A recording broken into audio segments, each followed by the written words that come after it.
nos avisan desde producción que vamos a tomar contacto con el ingeniero químico, sanitario, ambiental y laboral. El ingeniero Eduardo Ortiz tiene 28 años de trayectoria y trabajó en la obra de la represa de Yacyretá. También actualmente está haciendo medio ambiente y proyectos de ingeniería Acerbar, que le vamos a preguntar de qué se trata. Y participó en la obra de Buenos Aires Design, en el premetro. Hizo varios edificios mayores de 30 pisos, es decir, es un ingeniero que está trabajando y que nos puede hablar de lo que es riesgo. Es un ingeniero que está trabajando y mucho, es muy joven, lo que pasa que empezó muy jovencito, como yo, tanta experiencia, porque a veces, Eduardo, ¿cómo te va? Vamos a saludar. Hola, tocayo, ¿qué tal? ¿Cómo estás? Bien, ¿cómo estás? Decía que cuando uno lee el currículum tiene que aclarar que uno empezó muy jovencito en esto, si no parece que fuéramos bastante mayores, ¿no es cierto? Sí, yo me recibí muy joven y arranqué con estos temas muy joven. A los 23 años era docente de posgrado. Bien, bien, doy fe, has estado como docente mío en algunas cátedras, porque yo soy más joven que vos. Bueno, un mes antes. Eduardo, estábamos hablando un poquito del informe que incluía al Matanza Riachuelo como uno de los 10 lugares más contaminados del mundo.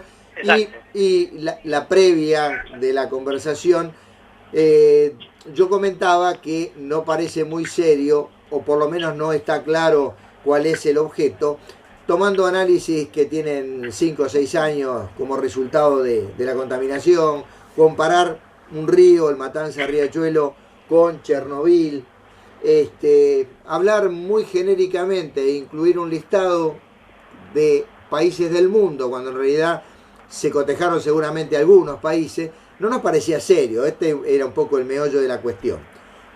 ¿Qué opinás? A ver, opino varias cosas. Digamos, no viene mal compararnos con otros países que han tenido estadios de contaminación tan severos como lo ha tenido la Argentina y fundamentalmente de la cuenca Matanza-Riachuelo, pensando que la revolución industrial, en donde la salida de los humos era progreso y la salida de las aguas sucias eran progreso, ellos también debieron pasar por un saneamiento de sus cuencas. Entonces, tomar a los países como referencia es porque ellos ya pasaron por algunas cuestiones en las que estamos nosotros. Y ahí tenemos que ver con tecnología, pero tenemos que ver con políticas fundamentalmente.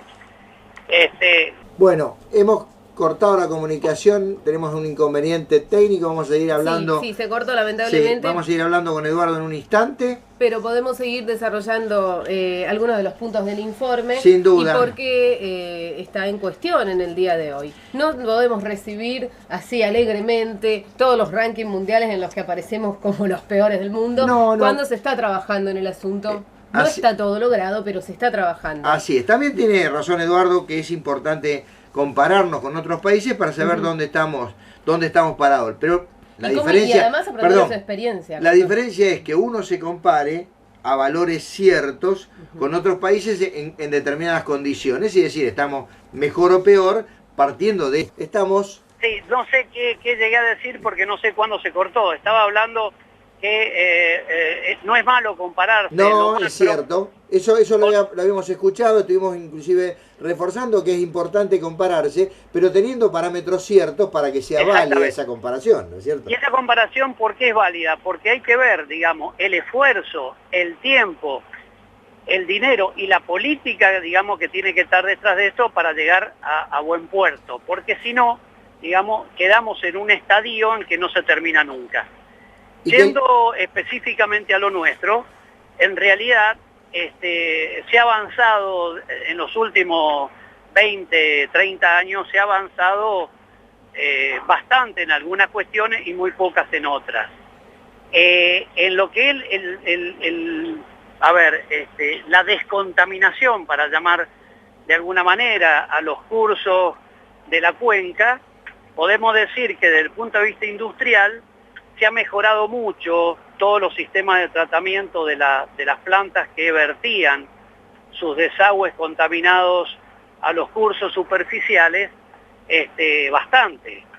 Tanto así que hoy resulta difícil encontrar en el curso de agua metales pesados, digamos, en el líquido, ¿no? Sí, sí, así es. Decíamos también hace un ratito, Eduardo, Sí. que yo trabajo con industria, como lo hacés vos, y la realidad es que las industrias están siendo controladas, son clausuradas cuando contaminan, y la mentalidad del industrial también ha cambiado. Totalmente, totalmente. Es más, estoy en este momento atendiéndote el teléfono parado arriba de un sedimentador secundario que lo estamos reponiendo, estamos arreglando. Acabamos de hacer una inversión en una planta grande de 23 millones de dólares, digamos, en cuestiones de mejora y saneamiento de los líquidos. O sea que hay inversiones importantes en ese campo. Digamos, Yo creo que la industria... Eduardo, hay un cambio de mentalidad, hay la voluntad de hacerlo y hay la voluntad de poner la plata necesaria para no contaminar. Absolutamente, ya sea por decisión propia o ya sea porque los organismos de control así lo indican o así lo llevan, ¿no? Sin duda, sin duda. Por lo que fuera, el resultado es que se está trabajando. Siempre quedan corderos descarriados que aprovechan determinadas características, determinadas fisuras del sistema. Es cierto, pero bueno, esto también lo decíamos antes. Yo decía, no podemos hablar de todos o de ninguno. La cuestión es que cuando uno generaliza debe ser muy cuidadoso, y en este caso en particular, a mí me consta que la industria ha hecho y está haciendo un esfuerzo para corregir esas desviaciones que antes eran quizás muy generales, ¿no? Ingeniero Ortiz, por lo que usted dice, por su experiencia, ¿podemos desmentir una de las conclusiones del informe donde se asegura con este alto porcentaje que el 50% de los niveles permitidos de la presencia de mercurio, arsénico, zinc y plomo en la cuenca está superado? Esto es lo que dicen algunas ambientalistas o entidades ecologistas. A ver, nosotros nos movemos con datos. En general, la subjetividad un poco la tenemos que dejar de lado, porque si no nos moviéramos con datos no podríamos resolver en serio los problemas. A mí esos datos que enuncia no me constan. En realidad lo que estamos viendo es que hay contaminación, pero de otras características, y que esa contaminación no se debe solamente a los procesos industriales, sino es una contaminación antrópica, digamos, generada por el hombre, ¿no? Esencialmente, que es contaminación por falta de va a terminar en una falta de oxígeno, en una contaminación biológica, fundamentalmente, orgánica biológica. Hola. Sí, claramente, Eduardo. Eduardo, una cuestión que yo hoy charlando con otra gente respecto del tema, digo, es muy sencillo que yo vea a una persona y le digo, vos estás enfermo, porque estás pálido y tenés ojeras. Y me va a decir, no, mira, estoy cansado. Claro, ¿en qué base el diagnóstico es ese? Sacar conclusiones de que algo está contaminado sin tener resultados de análisis que determinen cuáles son los valores y además muestras representativas, que vos también sabés que muchas veces esto ocurre, que las muestras no son representativas y se sacan conclusiones que no son las correctas, ¿no? Exactamente, inclusive si estamos hablando del líquido o estamos hablando del conjunto, porque esto lo hemos visto muchas veces y hay muchos informes, inclusive informes extranjeros, en donde nos indican que en realidad los líquidos cada vez están menos contaminados con metales pesados e hidrocarburos y más contaminados con elementos orgánicos y biológicos. Claro. El tema es que si la muestra es de un barro o un semisólido del piso, vamos a decir... Del limo que está por debajo del líquido.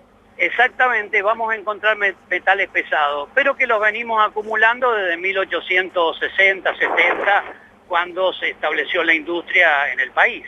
Exactamente. Este es el punto donde uno tiene que ser muy claro, y haciendo una comparación con la salud, yo decía que si uno no tiene referencia de qué muestras se tomaron, dónde se tomaron, cómo fue, es como que uno vaya al médico y le lleve una radiografía y le diga, con esta radiografía puedes saber si tengo fracturado el fémur, y le lleva una radiografía de la mano, No, seguro. En eso, a ver, hay mucho... Nosotros, en general, los técnicos, para poder resolver un problema tenemos que saber la verdad real. Si no, nunca lo vamos a resolver. Absolutamente. Si nosotros nos llevamos, qué sé yo, por los comentarios políticos y demás, nunca daríamos exactamente en el punto en el cual hay que hacer la inversión mental, la inversión tecnológica y la inversión de plata.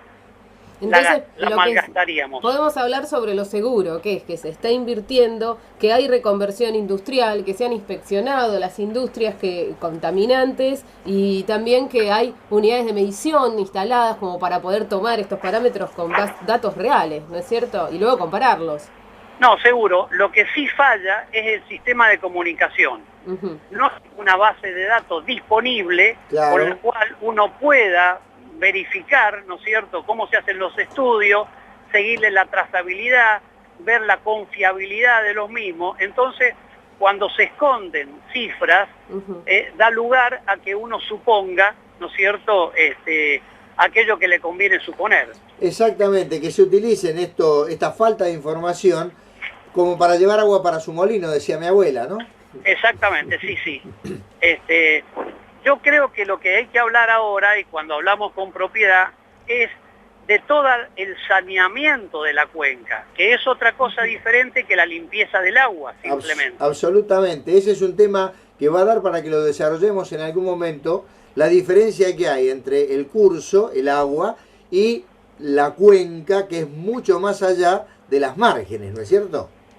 Totalmente, que tiene que ver ya con lo que significa una cuenca hidrográfica y de la magnitud de la cuenca Matanza-Riachuelo, de sus afluentes, de su vertido final, y por otro lado, de cómo vive la gente en esa cuenca, que en día de hoy estamos en el orden de las 5 millones de personas. En alrededor de 60 kilómetros de trayectoria, que no es poco, ¿no? Que no es poco. Hay algunos que están más comprometidos que otros, los que viven estrictamente en la ribera, y por debajo, digamos, de las cotas de inundación. Ese es otro tema que siempre queda latente, cuando dice, se inundó esta zona, cuando eran zonas inundables. La gente muchas veces se instala en lugares donde históricamente ha habido inundaciones, y cuando la naturaleza lo dice, vuelve a inundarse y la gente está viviendo allí ya, ¿no? No, por supuesto. Estas son, son tierras que no les interesan al negocio inmobiliario y por lo tanto quedan a la buena de Dios y son ocupadas por gente de bajos recursos. Pero bueno, en última instancia hay gente a la que también tenemos que atender y preocuparnos. Lo que habría que hacer es tener una política habitacional para resolver este tema. Y resolverlo paralelamente, si es posible, no esperar sanear toda la cuenca Riachuelo-Matanza para luego ubicar a estas familias si es que están corriendo riesgos. Eso sería lo que se intenta hacer, ¿no? No siempre se logra, pero por lo menos es la intención política. Bueno, le agradecemos mucho su presencia en el programa, más que está en un lugar de trabajo, está arriba de un decantador. Claro. Muchísimas gracias, Eduardo. Hasta la próxima. No, al contrario, gracias a ustedes. Adiós, buenas tardes. Bueno, continuamos en el programa, vamos a una tanda y ya vuelve El Consejo le aconseja.